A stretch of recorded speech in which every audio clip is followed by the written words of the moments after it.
In today's video, I'm going to teach you how to use Claude AI Web Search.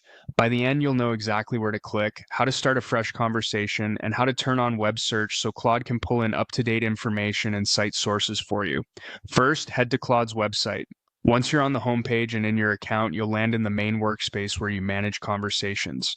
Look for the chats area. This is your hub for all recent conversations and a quick way to start fresh. Clicking on chats brings you to a clean view of your history and tools, so you're not hunting through different screens. From here, start a brand new conversation by selecting New Chat.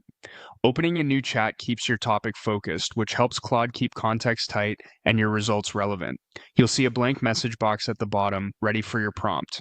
Before you type, enable web access so the assistant can search the live internet. To do that, click the small plus icon next to the message box. Think of this plus icon as your toolbox for enhancing a prompt. It's where you can attach extras or toggle capabilities that go beyond a basic text exchange. In the menu that appears, choose Web Search. Turning this on tells Claude to go out to the web, find current sources, and bring back citations.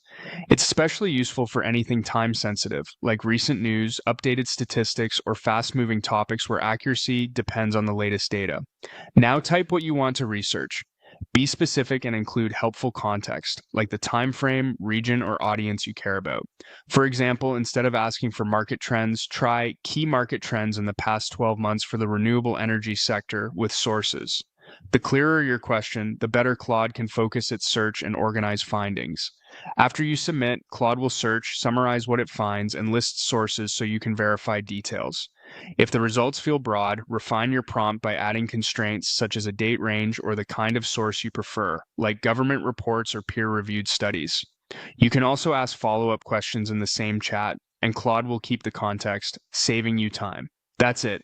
Go to Claude, open chats, start a new chat, click the plus icon, enable web search, and then type your specific research question. With that simple flow, you'll get current, sourced answers you can trust. Thanks for watching and enjoy exploring with Claude's web search.